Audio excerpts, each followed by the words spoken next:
बेटे ने बाप को लिया और लेकर के ना वहां लेके गया जहां जानवर बनते थे, जानवर, और जानवरों के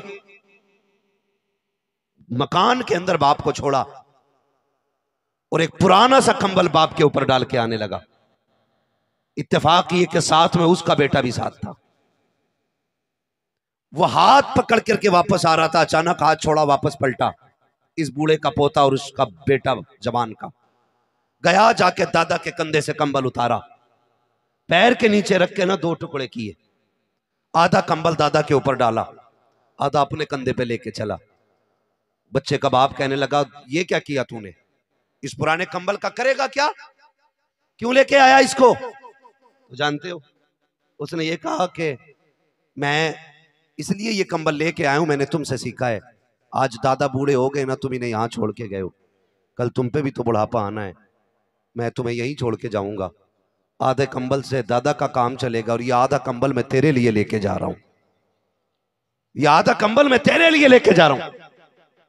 अल्लामा रूमी लिखते हैं कि इतना सुना चीख निकल गई, कहा तू मेरा बेटा है। कहा जब तुझे बाप की हया नहीं आती तो मुझे बाप की हया क्या आएगी? जब तुझे अपने बाप की हया नहीं तो तू मुझे कौन सी हया सिखाने चला है? खुदा रहा, अपने घर के बुजुर्गों का एहतराम करो, इनकी इज्जत करो, इनके जूठे बर्तनों से नफरत न करो, इनके पास बैठा करो, इनके पास वक्त गुजारा करो। आज सबसे तन्हा कौन रह जाते हैं? बूढ़े। बूढ़े इसलिए कि जवानों के 4 यार होते हैं, ये कहीं भी खड़ा हो जाएगा ना तो गप्पे शप्पे हाँकने लगेगा, तो वैसे भी 2-4 लग जाएंगे।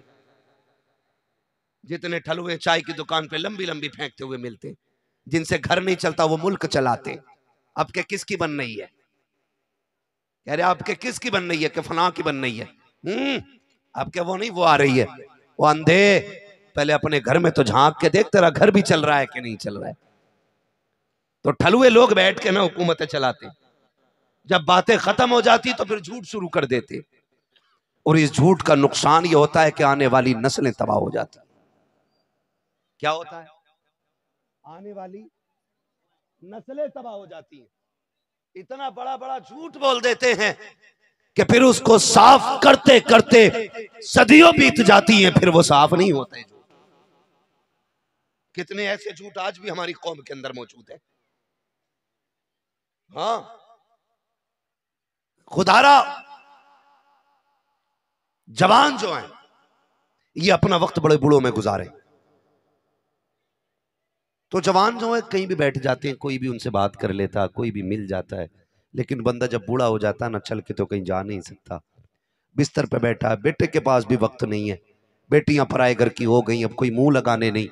बाप तो ये कहता वक्त पे 2 रोटी मिल जाए बड़ी बात है, यहाँ बात करने की किसे फुर्सत है, 2 वक्त की रोटी चैन से मिल जाए यही बड़ी बात हो जाती है। इतनी तन्हाई हो जाती है बुढ़ापे में जाकर के, कोई मुंह नहीं लगाता है। वो सुन प्यारे, जब कोई मुंह नहीं लगाता है तो फिर रब का कुरान मुंह लगाया करता है। आप जाके मस्जिदों में देखो, जिनसे कोई बातें नहीं करता वो कुरान पढ़ रहे हैं बैठ करके। जिनके लिए किसी के पास 5 मिनट का वक्त नहीं है, उनके लिए कुरान के 30 पारे मौजूद हैं, वो बैठ करके 30 पारे पढ़ रहे हैं। जब दुनिया ठुकराती है तो कुरान सीने से लगाता है। खुदारा इतना तो कर लो कि जब बूढ़े हो जाओ और कोई मुंह ना लगाए तो कुरान पढ़ने के लायक रह सको।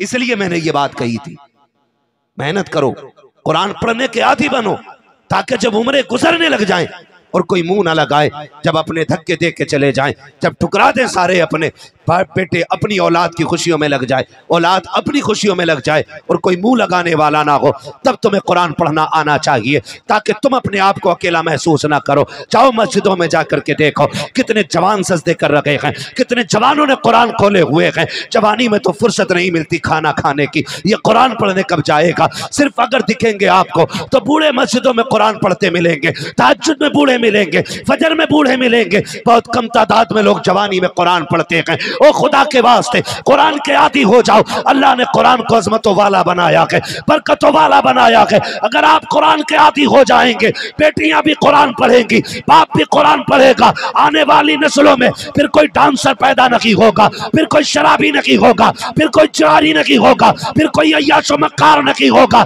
तुम कुरान के आदी बन जाओ, खुदा तुम्हारी आने वाली नस्लों को मुस्तफा का आशिक बना डाले।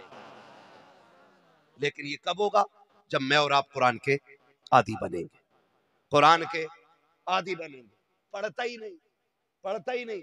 मुसीबत आ गई, जब पैसे खत्म हो जाएंगे तो उधार मांग लेगा, लेकिन कुरान नहीं पढ़ेगा।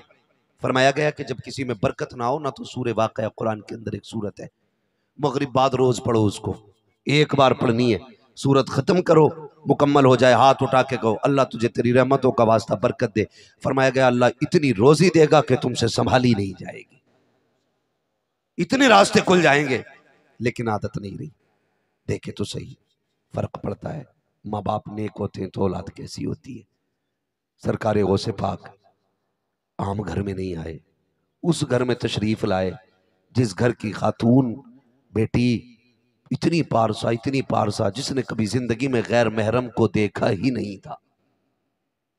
एक होता है कि उसको गैर महरम ने ना देखा हो, लेकिन इनका पर्दा इतना कमाल का था कि इनको कभी किसी गैर महरम ने देखा ही नहीं था। और बाप सारे ही जानते हैं, हजरत अबू साले जंगी दोस्त रहमतुल्लाह ताला अलैह जंगल में थे, रोजे से थे, सेब खा लिया, दरिया में बह रहा था। है आज तो लाखों रुपए हजम कर जाता है, एक डकार बंदा नहीं लेता है। उधर एक सेब खाया, चुरा के नहीं, बह के जा रहा था, वो खा लिया। जैसी हलक के नीचे उतरा, दिल ने कहा बता खुदा कयामत में पूछेगा तो क्या जवाब देगा। इतने ख्याल का आना था कि तबीयत बेचैन हो गई। चल फिर मालिक से माफी मांगनी है। माफी मांगने के लिए कहाँ आए हैं? माफी मांगने के लिए हजरत अब्दुल्ला सुमई की बारगाह में आए। वहां जब पहुंचे जाकर के शर्तें लगी, बात तय हो गई, आपने शर्तें पूरी की, फिर आपका निकाह जिस खातून से हुआ, वो खातून इतनी अजमत और बरकत वाली, अल्लाह ने उसी की गोद में अब्दुल कादिर जिलानी को पैदा फरमाया था। किसको पैदा फरमाया? सरकार गौसे पाक तशरीफ लाए। मैं आपसे अर्ज करना चाहता हूं खुदारा लुक्मे हलाल करें, लुक्मे हलाल करें। मैं दुआ करता हूं उन नौजवानों के लिए जो परदेश काट रहे हैं अपने लोगों के लिए, जो वतन से बेवतन रहते हैं अपने लोगों के लिए, जो बहन बेटियों की जरूरतें पूरी करने के लिए बरसों बरस परदेश काट देते, ताकि घर की इज्जत भी सलामत रहे, घर की जरूरतें भी पूरी हो जाए। बड़ी बात होती है अपनों के लिए कुर्बानी देना। अपने लिए तो दुनिया जी लेती है, मजा तो तब है जब किसी दूसरे के लिए जिंदगी कुर्बान की जाए, दूसरों के लिए जिंदगी कुर्बान की जाए, ये सबसे बड़ी बात होती है। तो नौजवान कई सारे परदेश काट रहे हैं, और कितने आ गए, कितनों की उम्रें गुजर गई, कितने परदेश से जिंदा नहीं मर के लौटे गए, वापस जिंदा ना आ सके। मैं दुआएं करता हूं उनके लिए जो हलाल कमाई की मेहनत में लगे रहते हैं, अल्लाह उनके रिस्क में बरकत अता फरमाए, अल्लाह उनकी कमाई में बरकत अता फरमाए। सबसे पहले लाजिम यह है कि हम अपने लिए रिस्क हलाल करेंगे। रोजी हलाल होती है ना, तो घर में आने वाला डांसर नहीं, अल्लाह का वली पैदा होता है। सबसे पहला काम है हलाल रोजी। हलाल रोजी हमारे अंदर आज कौन सा ऐब नहीं है? शराब, जुआ, सट्टा और कितनी नाजायज कमाइयों के जराए हमारे पास है। इनसे भाई बरकत नहीं होनी है, इनसे नुकसान होना है। बरकत अगर चाहते हो ना, तो हलाल कमाई कमा के लो। कई बार ना हमारे नौजवान ना अपने बाप पे एतराज करते हैं, क्या किया तुमने हमारे लिए? एक जिंदगी में पक्की छत ना बना सके? जिस मोटरसाइकिल पे टहल रहा हूं अब्बा, ये मेरी कमाई की है। हाँ, कह रहा है ये जो गाड़ी मुंबई से लेके आया हूं ये मेरे कमाई की है। तुमने पूरी जिंदगी साइकिल के अलावा कुछ भी नहीं कमाया आज तक। एक साइकिल है वो भी गल गई है। ये ताने बेटे बाप को देते हैं। कभी बाप को ताना ना दे। अगर तुझे लगे तेरे बाप ने मजदूरी की है ना, उसके कंधे दबा बैठ के और दबा के कह शुक्र है तेरा, तूने पसीना बहा के चटनी तो खिलाई है, हराम के खून में डूबे हुए मुर्गे की बोटियां नहीं खिलाई हैं। ये कह के बाप को मुबारकबाद दिया करो। वो थक गया तुम्हें खिलाते पिलाते, 40 साल हो गए, बूढ़ा हो गया आज वो। आज उसे ताने न देना, गुर्बत का ताना न देना। ये मत कहना तूने किया क्या है। बड़ी कुर्बानियां देकर के माँ बाप ना बच्चों को पालते, बड़ी कुर्बानियां दे करके माँ बाप बच्चों को पालते। लेकिन हमने ना एक कहते हैं शॉर्टकट, शॉर्टकट जल्दी अमीर बनने वाला रास्ता। जल्दी अमीर कैसे बनता आदमी? हराम से, चोरी से, ब्याज से, सूद से, सट्टे से, इन सारी चीजों से आदमी ना लगता है बड़ा जल्दी अमीर हो गया। नहीं, इनकी इब्तिदा अच्छी है, इंतहा बहुत खराब होती है। इब्तिदा अच्छी है, अंजाम अंजाम बोले जरा, अंजाम बुरा होता है। हराम की तरफ नहीं जाना है नौजवानों, हराम की तरफ नहीं जाना है। हालात कितने भी मुश्किल क्यों ना आ जाएं, हमें अपने रब की तरफ जाना है। रोजी कौन देता है? बोले जरा, रोजी कौन देता है? जोर से है, मैं रब का नाम चाहता हूं आपकी जबान से निकले। रोजी कौन देता है? रज़ाक कौन है? रिस्क के फैसले कौन करता है? रिस्क के फैसले कौन करता है? अल्लाह करता है। जब रज़ाक अल्लाह है तो फिर शॉर्टकट मारने की जरूरत क्या है? 5,000 दे दिए, बदले में कितने मिलते हैं? 6,000, 7,000, कुछ तो 1.5 गुना पे दे रहे हैं आजकल। 5, 10 दूंगा 15 लूंगा, 10 दूंगा 15 लूंगा। इस तरह से भी शॉर्टकट से लोग निकलना चाह रहे हैं। लेकिन सुन, तेरे शॉर्टकट में वो कमाल नहीं है जो रब की बारगाह से मिलने वाली बरकत में कमाल होता है,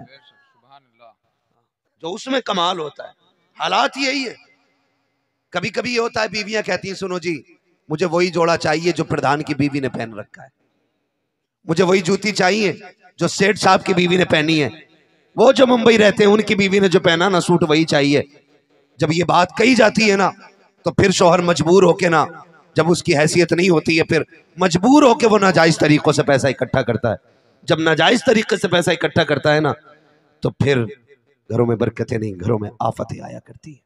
मैं, मेरी बहनें बैठी हैं, इनसे गुजारिश करूंगा, खुदारा मेरी बेटी, मेरी बहन, अगर तेरा शौहर मजदूर है, 500 रुपए रोज कमाता है, तो अपने शौहर से उसकी ताकत से ज्यादा सवाल न करना, अपने शौहर से उसकी हैसियत से ज्यादा डिमांड मत रख देना।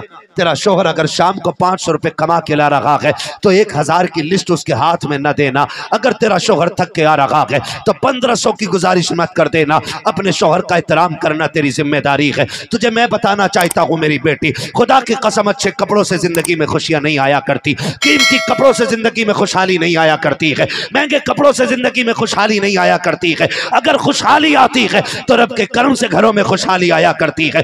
आज कितने घरों में तलाकें हो रही हैं, कितनी बेटियां आज बर्बाद होती जा रही हैं, कितने घरों के मसाइल आज दारुल इफ्ता में है। कोई पूछता है 1 बार तलाक दी थी, माँ ने मुंह पे हाथ रख दिया था। कोई कहता 2 बार तलाक कहा था, बेटी ने आके हाथ पकड़ लिया था। कोई कहता तीसरी की याद नहीं है। अब झूठ बोलने से नतीजा कुछ नहीं होगा। अगर 3 तलाक दे चुके हो तो अब कुछ नहीं बचा है तेरा इसके अंदर। आपसे मैं ये कहना चाहता हूँ, ये तलाकों की नौबत क्यों आ रही है, ये घरों में झगड़े क्यों हो रखे हैं, ये इख्तलाफात क्यों हो रखे हैं, मियाँ बीवी के दुश्मन क्यों हो रखे हैं, एक दूसरे के खिलाफ क्यों हो रखे हैं? इसकी वजह सिर्फ ये है कि वो शौहर जो सुबह को निकलता है चटनी से खाने के बाद और शाम तक मंडी में जाकर के लोगों के धक्के खाता है, गालियां खाता है, कई लोगों के ताने सुनता है, तब जाकर के 400 रुपए लेके घर की तरफ आता है। ये दिन भर का थका हुआ, ये दिन भर का लोगों के ताने खा करके मुरझाया हुआ इंसान घर की तरफ ये सोच के पड़ रहा है, ये सोच के आता है कि घर जाऊंगा बीवी सलाम करेगी, खैरियत पूछेगी, थकन उतर जाएगी। लेकिन वायरे नाकामी ये किस्मत, हमारे मुकद्दर में कुछ ऐसा ही लिखा था। जब तक कि ये मजदूर घर आता है, बीवी का उतरा हुआ चेहरा, चढ़ी हुई आंखें, पहले से बदला हुआ तेवर और अंदाज तीखा होता है। खुदा की कसम थकन उतरा नहीं करती है, थकन बढ़ जाया करती है। जहां तो ये था कि इसके तेरे 3 मीठे बोल इसकी थकन उतारते, तेरे बिगड़े हुए चेहरे ने इसकी थकन बढ़ाती है। जैसी घर में आया है, बीवी कहती कहाँ गए थे, अब तक आए हो, क्या लेके आए हो? 400 रुपए जेब में थे, निकाल के दिया। मुंह पे मार के कहती है मैंने 8 दिन से जोड़े का इंतजार कर रही हूँ, 15 दिन से जूते खरीदने थे, क्या मिलेगा इसमें? जब बीवियां इस तरह के रवैये पेश करती हैं तो फिर घर बना नहीं करते हैं, घर बिगड़ जाया करते हैं। और मेरी कौम के नौजवानों, जाओ जाके बेटियों को सबक पढ़ा देना। कहा सुन, जिसके घर में निकाह के बाद तू जाएगी, अपने शौहर को अपना सब कुछ समझना, वो तेरी दुनिया भी होगा, तेरी आखिरत भी होगा, तेरा सुख भी वही है, तेरा चैन भी वही है, तेरी दोज़ख भी वही है, तेरी जन्नत भी वही है। और मेरी बहन, अगर थक के शोहर आया है, चेहरा बिगाड़ के ना दिखा, लहजे ना बदल, अगर वो थक के आया है वापस से आके चली जा, एक गिलास पानी पेश कर दे और उसको इज्जत से बैठा। अगर वो शिकवे भी करे, कहते परेशान ना हो, तू जो भी लेके आया है रब का शुक्र है, मैं तेरे से राजी हूं, तू मेरे खुदा से राजी हो। सुभान अल्लाह। नारे तकबीर, नारे रिसालत, मसलके आला हजरत, पैगामे आला हजरत, तालीमाते आला हजरत, नारे तकबीर, नारे रिसालत। जानते हो सुभान अल्लाह, सुभान अल्लाह। जब मेरे नबी ने बेटी को रुखसत किया था, खातून जन्नत सैयदा तैयबा ताहिरा आबिदा जाहिदा रकिया तकिया जकिया नकिया सैयदा फातिमा ज़हरा रज़ियल्लाहु ताला अन्हा, जब रुखसत होने लगी थी, हुजूर ने बेटी के कान में कहा था, फातिमा मेरे अली से वो ना मांगना जो अली की ताकत के बाहर हो, मेरा अली गरीब है, ख्याल करना। जानते हो खातून जन्नत ने कभी अपने लिए पूरी जिंदगी हज़रत अली से कुछ नहीं मांगा, कुछ नहीं मांगा। आज तो हम पढ़ा के भेजते हैं, सुन अपना हिस्सा पहले निकाल ले करिए, जैसे शोहर बाहर से आए अपने हिस्से के पहले पैसे निकाल लिए। हम ये पढ़ाने बच्चियों को, इससे घरों में आग नहीं लगेगी, घर जहन्नम नहीं बनेंगे, ऐसे घर आबाद होते नहीं ना। खुदा के वास्ते शोहर कब गलत होता है? जब जरूरतें बढ़ जाती हैं। मर्द कब गुनाह की तरफ बढ़ता है? जब खर्चे बढ़ जाएं और कमाई कम हो, जब लोग जलील करने वाले हो। जब रोज बीवी कहना, देखा ना उसकी बीवी कितने अच्छे कपड़े पहन रही थी, उसकी बीवी ने कितने अच्छा जेवर पहना था, तो एक दिन दिल में आता क्यों ना इसके लिए भी ये काम किया जाए। फिर बंदा ब्याज पे भी पैसे लेता है, रिश्वत भी लेने लग जाता है, हराम का पैसा भी इकट्ठा करने लग जाता है। फिर ये सारी बातें धीरे धीरे जमा होने लग जाती हैं और फिर घर से बरकतें उड़ जाया करती है, घर से रहमतें रूठ जाया करती है। नौजवानों, अल्लाह के बंदे बनो, अल्लाह के बंदे। दुख आए अपने रब को आवाज दो, अपने रब से मांगो। तुम्हारे रब से बेहतर कोई नहीं है, तुम्हारे रब से बेहतर कोई नहीं है। अगर तुम्हारा ईमान डगमगा रहा है ना कभी जाकर के, अरे यार इधर हाथ मार ले उधर हाथ मार ले, तो फिर दिल से पूछ तेरे दिल में ईमान है कि नहीं? तुझे लगता है खुदा देख रहा है कि नहीं? खुदा की कसम खा के कहता हूं, अल्लाह ही है जो सारे निजाम का मालिक है। वो चाहे तो लम्हों में तख्त से उठा के तख्ते पे डाल देता है, वो चाहे जरा सी देर में जमीन से उठा के आसमानों तक पहुंचा देता है। लेकिन हम अपने रब से दूर हो गए नौजवानों, दूर हो गए। बगदाद वाले को पढ़िए आप और समझने की कोशिश कीजिए। 40 साल तक ईशा के वजू से फजर की नमाज पढ़ने वाली जात को इस बात की है, आज एक टाइम मस्जिद में नहीं जाता हूं, कह रहा मैं जन्नत में लेके जाऊंगा। क्या तू बड़े पीर से भी ज्यादा बड़ा पीर है?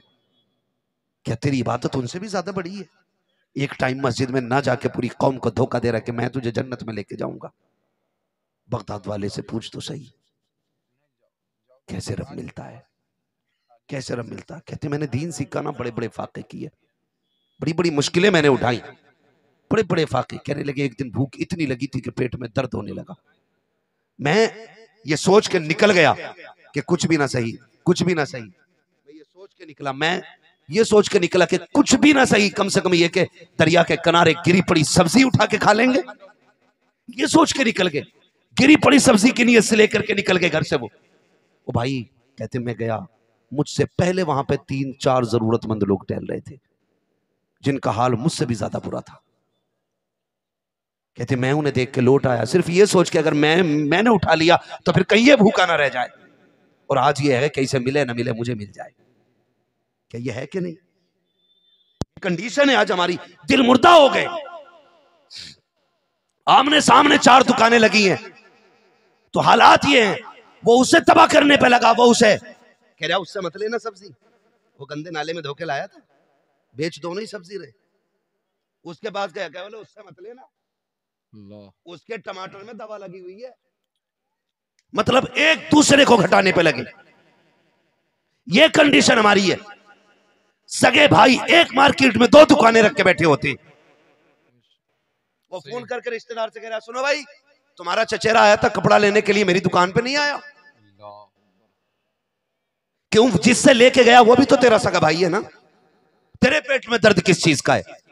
हसद किस चीज का, आग किस चीज की लगी है? तो मेरी दुकान पे नहीं आया, मेरी दुकान पे नहीं आया, ये मेरा मेरा लेके डूब गया हमें। याद रखिएगा, उस वक्त तक भले पूरे नहीं होंगे जब तक हम दूसरों के बारे में भले के फैसले नहीं करेंगे। ये याद रखिएगा, हम उस वक्त तक ऊपर नहीं जाएंगे जब तक दूसरे का हाथ पकड़ के उठाने की कोशिश न करेंगे। अगर सिर्फ अपना अपना करते रहोगे तो कुछ नहीं हो सकता है, कुछ नहीं हो सकता है। बगदाद की मार्केट में 2 दुकानें और दोनों हुजूर के कलमा पढ़ने वाले हैं। एक बंदे की दुकान पे ना पुराना ग्राहक आ गया और उसने आके कहा मुझे यार ये वाला कपड़ा चाहिए। उसने कहा ये मैं कपड़ा तुझे नहीं दूंगा। कहा क्यों? कहा अगर ये कपड़ा लेना तो उस दुकानदार से जाके ले ले। उसने कहा नहीं, कपड़ा तो मुझे तुझसे लेना है। उसने कहा मैं नहीं दूंगा। वो लड़ गया, कहने लगा एक बात बता, एक बात बता। कहा क्या? कहा ये बता, मैं तेरा पुराना ग्राहक और आज तू मुझे अपने पास से भगा रहा है जबकि तेरे पास कपड़ा रखा हुआ है। उसने कहा बात बाद में बताऊंगा, पहले उससे कपड़ा लेके आ। ये उठा गुस्से में और गया कपड़ा लेने के लिए और सामने वाले कलमा पढ़ने वाले की दुकान से कपड़ा लिया और लेके आके कहने लगा देख तूने ना दिया तो क्या हुआ, मैं ले आया ना। तो उसने कहा यही तो मैं चाहता था। कहा यार बताना, अब तो बता दे क्यों चाहता था। उसने एक ठंडी सांस ली और उसने कहा सुबह से मेरे पास कई ग्राहक आ गए हैं, मैंने इतना कपड़ा बेच लिया है जिससे मेरे बच्चों का गुजारा हो जाएगा, लेकिन ये जो सामने वाला दुकानदार है ना ये भी हुजूर का कलमा पढ़ता है, ये भी मदीने वाले का कलमा पढ़ता है। बात ये है इसके पास एक भी ग्राहक नहीं आया। मैं घर जाता हूं ना, मेरे बच्चे दौड़ के आके ना मेरा दामन पकड़ के कहते हैं अब्बा क्या चीज लेके आए हो। मैं इस जेब में हाथ डालता हूँ, जो मिल जाता बच्चों में दे देता हूँ। मुझे लगा कि ये भी मेरी तरह शाम को घर जाएगा, इसके भी बच्चे इसकी तरफ दौड़ेंगे। अगर ये खाली हाथ जाएगा बच्चों के सामने गर्दन झुक जाएगी। उसने ये कहा मेरा तो गुजारा हो गया, क्या होगा अगर मेरे पास एक ग्राहक कम रह जाएगा, मेरी जरूरत की बिक्री हो गई है। जा तूने उससे जाके कपड़ा ले लिया है। इतनी खुशी तब नहीं होती अगर तू मुझसे लेता जितनी खुशी कलमा पढ़ने वाले की दुकान से लेने पे मुझे हो गई। नारे तकबीर, नारे रिसालत, मसलके आला हजरत, नारे तकबीर, नारे रिसालत। बहुत अच्छा पैगाम है। जब दिलों में जगह थी तो अल्लाह ने बरकत रखी थी, अब दिलों में जगह नहीं रह गई है, दिलों में जगह नहीं रह गई है। खुदा जगह पैदा करे दिलों में। सबसे बड़ी बात है जो चीज अपने लिए पसंद करते हो पहले अपने भाई के लिए पसंद करो, अपने भाई के लिए पसंद करो। उस पाक फरमाते मैं वहां से लौट आया, कहीं ऐसा ना हो उनके हिस्से मेरे जो मैं मुझे मिले वो उनसे काम रह जाए उसका। कहते मैं ये छोड़ के चला आया सोच के। कहते दर्द इतना था मैं मस्जिद में आके लेट गया, पेट में दर्द था, करवटें बदल रहा था। इतने में एक परदेसी आया, खाना खाने के लिए बैठ गया। मैंने उसको देखा, कहते हैं जिंदगी में आज पहली बार मेरी किसी के खाने पे नियत गई थी। मैंने सोचा काश ये मुझसे कह दे खाना खाने के लिए। कहते भूख कितनी थी, इतनी भूख थी कि मुंह उसका खुलता था ना तो बेखुदी में मेरा मुंह खुल जाया करता था। ये कहते हैं कि ये कंडीशन थी मेरी। कहते हैं फिर अचानक उसने कहा आओ शहजादे तुम भी खा लो। कहते हैं मैं जाके बैठ गया, खाने लग गया। वो पाक फरमाते जब खाने लगा उसने खाते खाते मुझसे कहा बच्चे कहाँ के रहने वाले हो, यहाँ क्या करते हो? मैंने कहा पढ़ता हूँ, इल्म सीखने आया हूँ। कहाँ से आए हो? कहा बगदाद से। कहा मैं जीलान से आया हूँ। कहा अच्छा। कहा ठीक है मैं थोड़ा काम से आया था। कहा क्या? कहा मुझे अब्दुल कादिर की तलाश है, अब्दुल कादिर का पता बता दोगे? आप फरमाने लगे हाँ पहले खाना खा लो। काम क्या है? कहा कि ये बात ये है कि मैं आया हूँ ना उनके वतन से, उनकी माँ ने कुछ पैसे भेजे थे खर्चे के लिए, कई दिन से ढूंढ रहा था, मेरा सामान खत्म हो गया ना, मैंने उनके पैसे से लेके ना ये खाना लिया है। गौसे पाक मन मन में मुस्कुराने लगे। खाते टाइम नहीं कहा मैं अब्दुल कादिर हूँ, मेरे पैसों का खा रहा है तू, मेरे पैसों का खा रहा है। आज माफ़ कीजिएगा अगर सगा भाई गरीब होता है ना और एक भाई मदद कर दे तो जहाँ वलीमा चल रहा होता है या जहाँ बहन भतीजी की बारात आके खाना खाती है ना, सगा चचा खड़े होकर जलील करता, कहता सुनो हमारे भाई साहब तो बड़े कमज़ोर थे, इनसे कहाँ निकाह हो जाता, वो तो जहेज भी मैंने दिया है, ये खाना तुम्हारी दुआओं से सब मेरे पैसों का है। लानत हो ऐसी मदद पे, जरूरत नहीं थी ऐसी मदद की जो तू पैसा खर्च करके अपने को जलील कर रहा है। बगदाद वाले से पूछो, पैसा भी इनका, खाना भी इनका, मेहमान भी इनका, लेकिन चुप बैठे हुए हैं, खाना खा रहे हैं। जब खाना हो गया आप कहते सुनो तुम्हें जिस अब्दुल कादिर की तलाश थी वो मैं ही हूं। कहा अच्छा पहले क्यों नहीं बताया? कहा अगर मैं बता देता तो तुझे गैरत आ जाती और शायद तेरा लुक्मा हाथ पे रुक जाता। अब्दुल कादिर नहीं चाहता मेरी वजह से किसी को शर्म उठानी पड़े, इसलिए अब्दुल कादिर ये बात तुझसे बाद में बता रहा। सुभान अल्लाह, सुभान अल्लाह। हाँ गौसे पाक इतना पर्दा डाल रहे हैं, सुभान उन्होंने अल्लाह, सिर्फ इसलिए नहीं बताया कहीं इसके लुक्मे कम ना हो जाए, सुभान अल्लाह। इसके लुक्मे कम ना हो जाएं। और आज हम जलील करते हैं, खड़े होके जलील करते हैं। गलत नहीं कह रहा हूं, ये सच्चाई है। हक है। हाँ, ये अलग बात है, नंबर आधी रात में आया है, लेकिन बात अपने हिस्से की पूरी करके जानी है। बिल्कुल हजरत, सही है। जलील ना कर, अल्लाह तौफीक देना तो मेरे भाई मुट्ठी बंद करके मदद कर, ताकि किसी को पता ना चल सके। सुभान अल्लाह, सुभान अल्लाह, बेशक, सुभान हाँ भाई, अल्लाह। ऐसे मदद करो ताकि किसी को पता न चल सके। जी, ये भी कोई मदद है यार? तुमने भतीजी के बारात का सामान दिया और जमाने में रुसवा कर दिया। भतीजी तो छोड़ो, सगा बाप मरता है, सगा बाप, बाप समझते हैं? अब्बा है? अब्बा समझते हैं ना सारे लोग। जी, जी, सगा बाप इंतकाल करता है और तीन भाई बराबर तो नहीं पैसे में।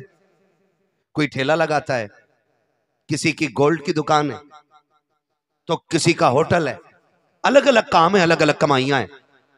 पांचों उंगलियां बराबर नहीं है, होती हैं? पांचों उंगलियां बराबर नहीं होती ना। अल्लाह सलामत रखे।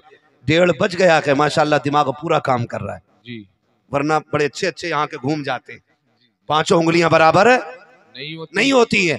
कोई भाई कम कमाता, कोई ज्यादा कमाता। अब्बा का 40वां मर गया है ना, एक भाई जो ठेला लगाता, भाई उसकी हैसियत तो नहीं तुम्हें 50 किलो शरबती का चावल ला के दे। वो तो रोज का 2 किलो का आटा मुश्किल से ला रहा है, अल्लाह, मुश्किल से एक वक्त की सब्जी लेके आता है। वो बड़ी मुश्किल से उसके घर के गुजारे हो रहे हैं। यार वो कैसे कैसे करके वक्त काट रहा है। नहीं बना सकता वो तेरे साथ खड़े होकर 40 भगोने, नहीं बना सकता वो 10 भगोने बिरयानी के। अल्लाह ने तुझे पैसा दिया, तूने बना लिया। तो फिर जानते हो, औकात दिखाते हैं लोग, औकात औकात दिखाते हैं। जिसके पैसे से बिरयानी बनी होती है ना, वो भाई कुर्सी पे बैठा होता है, और जो गरीब होते हैं ना, उनसे प्लेटें उठवाई जाती हैं, उनसे दस्तरखान बिछवाए जाते हैं, उनसे झाड़ू लगवाई जाती है। जाके पूछो 40वें में, क्या बात अकेले हो? कहा नहीं जी, 3 भाई, अल्लाह ने 3 दिए हैं, शुक्र है, तीनों सलामत है। तो किधर है तू कुर्सी पे बैठा? कहा ये जो प्लेटें उठा रहा है ना, ये बड़ा भाई है, ये जो झाड़ू लगा रहा है ना, ये छोटा भाई है। क्या बात? क्या इनका हक नहीं था कुर्सी पे तेरी बगल में बैठने का? क्या बात? क्या तेरा खमीर अलग है, तेरा डीएनए अलग है, या ये अलग है? इनकी माँ और है, तेरी और है, इनका बाप और है, तेरा और है। कहा नहीं जी, सब कुछ एक है। फिर पूछो किसी से कि ये कुर्सी पे क्यों बैठा है? थोड़ी देर के बाद खुद फट जाता है, खुद बोल के कहता जितने भगोने बन रहे ना, ये सब मैंने बनवाए हैं। ये जितनी बिरयानी में गोश्त पर लगा है, ये सारा मेरा है। जितनी लकड़ियां हैं, ये सारी मेरी है। इनके पास तो अपने घर के बच्चे पालने के लिए पैसा नहीं, ये कहां से दे देते? लानत तो तेरी ऐसे 40वें की फाता पे, लानत तो तेरे खर्चों पे जो तेरे अपनों को जलील कर दे। खुदा के वास्ते मत बनवा ऐसे 10 भगोने जिनकी वजह से तेरा भाई जलील हो। हाथ उठा करके खाली पानी पे दुआ कर दो, काबे वाला भी राजी हो जाएगा, मदीने वाला भी राजी। बेशक, सुभान अल्लाह, सुभान अल्लाह। बहुत अच्छा पैगाम है हजरत, सुभान अल्लाह, सुभान अपने अल्लाह। लोगों को नहीं, उसकी औकात नहीं थी, उसकी हैसियत नहीं थी। और यार, औकात हैसियत पे क्या उतर आया? अगर तू एक साइन से 50,000 कमाता, तो तूने कौन से सजदे किए जो अल्लाह तुझसे इतना राजी है? और एक ठेले लगा के शाम तक 200 रुपए कमा के लाता, उसका कोई कसूर था? नहीं ना। ये अल्लाह के फैसले, ये रब है जो अपनी कायनात का निजाम बनाए हुए है। किसी को कमजोर बनाता है, किसी को ताकतवर बनाता है। क्यों? उसका ऐलान है, हम किसी को दे के आजमाते हैं, किसी से लेके आजमाते हैं। इम्तिहान गरीबी का उतना मुश्किल नहीं जितना अमीरी का मुश्किल है, ये याद रखिए। हम इम्तिहान गरीबी का इतना मुश्किल नहीं जितना अमीरी का इम्तिहान मुश्किल है। गरीब इसलिए भी ज्यादा पास हो जाते हैं क्योंकि मेरे नबी ने कहा था, इस्लाम गरीबों से चला है और गरीबों में सिमट के रह जाएगा। इसलिए भी गरीब कामयाब हो जाते हैं। कई बार ना हमारे चंद जुमले तबाह कर देते, चंद जुमले। घमंड बुरी चीज होती है, तकब्बुर, अना, ये सारी बुरी चीजें होती हैं। कमेटी वाले 4 ही लोग रह गए हैं माशाल्लाह, अभी है सिरनी लेने के लिए गए। हाँ ठीक है, कोई मसला नहीं। अगर एक बंदा भी गुलाबी रुमाल बांधे बैठा रहा ना, मैं समझूंगा जलसा चल रहा है अभी,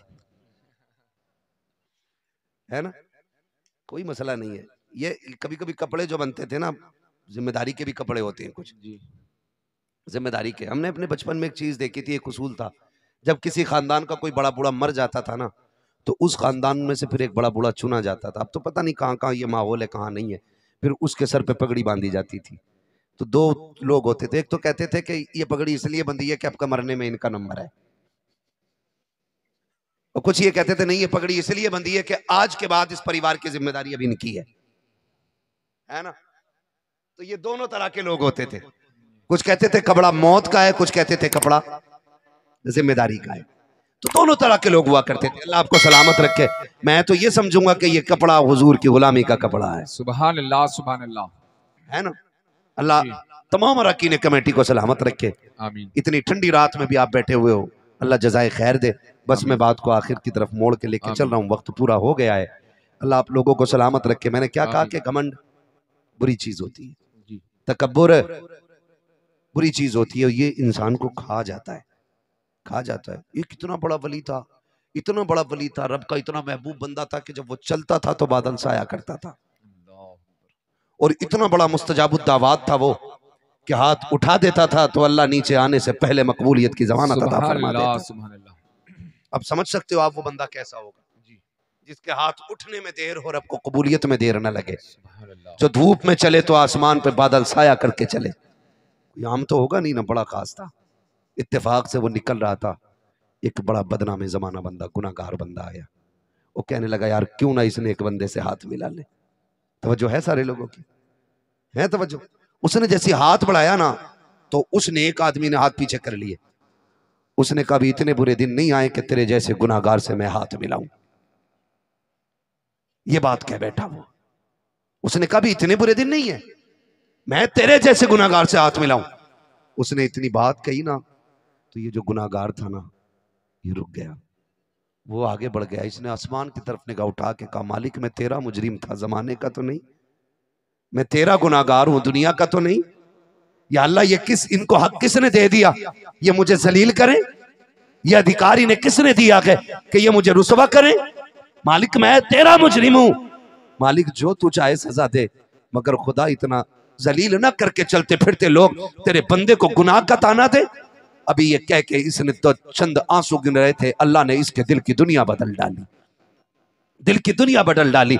और इसने कहा ले मालिक आज मैं तेरे लिए सारे गुनाह छोड़ दे रहा हूं, आज के बाद कोई खता ना करूंगा, आज के बाद तेरी नाफरमानी नहीं करूंगा। तारीख गवाह है, इसने इतना कहा कि अल्लाह ने इसको मुस्तजाबुद दावात बना दिया। जब गया था तो इसके सर पे बादल था, और जब पलट के आया के तो अब रब ने इसके सर पे बादल ला के रख दिया। सुभान अल्लाह, सुभान अल्लाह। वो जो सब कुछ था आज कुछ नहीं रहा, और ये जो कुछ नहीं था अल्लाह ने इसे सब कुछ बना दिया था। तो इसलिए घमंड नहीं, तकब्बुर नहीं। आप कर सके तो मुट्ठी बंद करके काम करें। मरना है ना सबको, जी बोलो मरना है ना, मरना है। लोग महफिलों में तन्हा छोड़ जाते हैं, कब्रिस्तान में छोड़ना तो लाजिम है। कोई किसी के काम नहीं आएगा, नहीं आना है। मिट्टी डाल के सारे आखिरी तख्ता लगता है ना, लोग दौड़ने लग जाते हैं। अभी सुराख सारे बंद नहीं होते कब्र के, हाथ झाड़ के घास से साफ करके सारे जाके बिरयानी की डेग पे टूट जाते हैं। किस पे भरोसा है? गारंटी है कोई? कोई नहीं यार, कोई किसी का नहीं है। हम सिर्फ यहां मरने के लिए आए हैं, मरने के लिए आए हैं, यहां जीने के लिए नहीं। हमारा अंजाम मौत है, मौत है हमारा अंजाम। हमारी असल जिंदगी मरने के बाद शुरू होनी है। उसकी तैयारियां करें, उसकी तैयारियां करें। किसी का हक ना खाएं, किसी को दबाएं ना। कह रहा मौलाना दुआ करना, 5वां उम्रा जा रहा हूं इस साल में, है पीछे से खबर आ गई ये जो उम्रा करने जा रहा है ना इसने भतीजों की 5 बीघे दबा रखी है। क्या करोगे ऐसे उम्रों का जो तुम अपनों का हक खा के बैठे हो? कोई नतीजा नहीं ऐसे उम्रों से। मत जा उम्रा, हराम के पैसे से मत जा, हलाल के पैसे से यहीं पे गुजारा कर ले। अल्लाह राजी होगा ना तो तुझे हलाल की रोजी कमाने में उम्रे से ज्यादा सवाब अता फरमा देगा। सुभान अल्लाह। ये बड़ी बात है, ये बड़ी बात है। सरकार बगदाद फरमाते में आ गया और फिर मैं वहां रहा, मैंने खाना खाया और मैंने शुक्र अदा किया। मालिक आज अब्दुल कादिर की नीयत भी आई तो अपने ही खाने पे आई है, किसी और के खाने पे नहीं आई है। कहा रब का शुक्र अदा किया। कहते 7 दिरहम बचे थे, कहते मैंने अपने खर्चे के बचाए और बाकी जाकर के वो जो भूखे पहले से टहल रहे थे वो जाके मैंने उनमें तकसीम कर दिए। रुक के एक बात कह दूं, अगर वक्त हो आपके पास 10 मिनट तो है ना? अभी 10 मिनट अल्लाह आपको सलामत रखे, जरा कह दें या रसूल अल्लाह। या रसूल अल्लाह। हाँ, मैं नहीं जानता हूँ, मैं बस इतना जानता हूँ, शुक्र है मेरा नंबर आखिर में आता है ना, तो मुझे पता है मेरे हिस्से में ना क्रीम क्रीम आती है, जितना मठा होता है सारा छट जाता है। हाँ, क्रीम क्रीम रह जाती है, सिर्फ अच्छे लोग रह जाते हैं, इसलिए मैं अच्छी बातें खुद ब खुद ऑटोमेटिक निकलनी शुरू होती है ना। मैं क्या बात कह रहा था, जरा बोले या रसूल अल्लाह। मैंने क्या कहा था अभी आपसे, याद है किसी को कुछ है? बोले बोले, खाना खा के, हाँ, अल्लाह का शुक्र अदा करने के आदी बने। मैं बात कह रहा था सरकार बगदाद को पढ़ने की कोशिश करें और समझें, समझें जरा, आखिरत की तैयारी करें। सरकार गौसे पाक रज़ी अल्लाह ताला, आप ही ने देखिएगा, पूरी जिंदगी बगदाद वाले की पढ़ लीजिए, पूरी जिंदगी। आखिर की चंद बातें मैं आपसे कर जाऊं, यही सरकार गौसे पाक रज़ी अल्लाह ताला ने, यही गौसे पाक है। एक दिन ना दरिया के किनारे जा रहे हैं, जाना था दरियाई नील पार करना था, तो गए किसी काम से, और जाने के बाद ना आप जब वहां पहुंचे तो आपने देखा एक शख्स एक तरफ रो रहा था। आपने फरमाया क्या हुआ, क्यों रो रहा है? उसने कहा हुजूर मुझे पार जाना था, लेकिन कश्ती वाले ने इसलिए उतार दिया कि मुझ पे किराया नहीं है, देने के लिए पैसा नहीं है, इसलिए मुझे उतार दिया गया। गौस पाक रुक गए और अपने शागिर्द से फरमाया दौड़ के जा, मेरी दरसगाह में सोने के सिक्कों की थैली रखी है। शागिर्द उठा के लाया, आपने सोने के सिक्कों की थैली, आज का पैसा कागज का है, कल का पैसा सोने का था। सुभान अल्लाह। आज का पैसा कागज का है, कागज का है, कल का पैसा सोने का था। लेकिन जी अल्लाह वाले लोग सोने के सिक्के बगदाद वाले ने मंगाए और कश्ती वाले को बुलाया, इधर आ जी हुजूर, का ये ले पैसे रख। उसने कहा हुजूर ये क्या? कहा सोने के सिक्के हैं इसमें, थैली भरी हुई 100 सिक्के सोने के। हुजूर इसका क्या करना? फरमाने लगे सुन, इस गरीब को तूने कश्ती से इसलिए उतार दिया कि इसके पास किराया नहीं था। कहा अब्दुल कादिर ये सारा पैसा तुझे दे रहा है, जब तक तू जिंदा रहे ना, कोई भी आए बिना पैसे वाला ना, उसे धक्का ना देना, उसे अब्दुल कादिर के पैसे से दरिया पार करा दिया करना। सुभान अल्लाह, सुभान अल्लाह। ये जगहें रह गई हैं दिल में, हैं ये जगहें दिल में। गौसे पाक रज़ी अल्लाह ताला अन्हु मां ने जो भेजा वो पैसा भी बांट दिया जा करके, और जिसको भी परेशान पाया उसकी मदद करने लग गए। आज है, आज लिफाफे भी हम लिखवाते हैं ना, तो शादियों में लिखवाते हैं। अपने अगर हॉस्पिटल में मरीज हो जाते हैं ना बीमार, तो हम फोन बंद कर लेते हैं, कहीं मदद के लिए हॉस्पिटल से फोन ना आ जाए। सगा भांजा हॉस्पिटल में ब्लड की जरूरत है, बहन फोन करके कहती भाई आजा, मेरा बेटा बचने मुश्किल लग रहा है, खून देख के चला जा। बीवी हाथ पकड़ के कहती है जाना नहीं, तुम बड़े कमजोर हो, ये 80 किलो का तुझे कमजोर दिख रहा है, और सगी बहन का एक ही सहारा है, वो जाने वाला है, किसी को गैरत तक नहीं आई। बीवियां हाथ पकड़ लेती हैं तो सगे भांजे के लिए मौत आ जाती है मदद के लिए हम पे।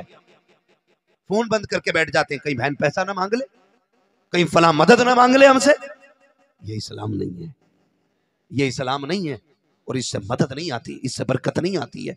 अल्लाह तौफीक देना तो काम ये करो कि दूसरों के काम आ जाया करो, दूसरों के काम आ जाया करो। अगर ये करेंगे इंशाअल्लाह फिर दुनिया भी बेहतर हो जाएगी, आखिरत भी बेहतर हो जाएगी।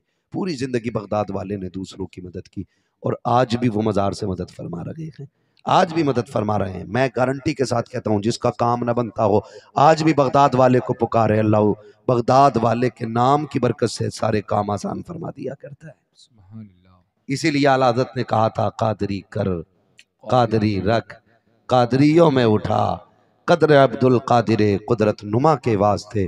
मेरे मुर्शिद ताजुल शरिया ने कहा था अख्तरे कादरी खुल्द में चल दिया, खुल्द वहाँ है हर एक कादरी के लिए। फरमाइश की गई थी कि शजरा हुजूर का जरूर पढ़ना है आखिर में, तो मैं जरा पढ़ देता हूँ, जरा बोल दें सुभान अल्लाह।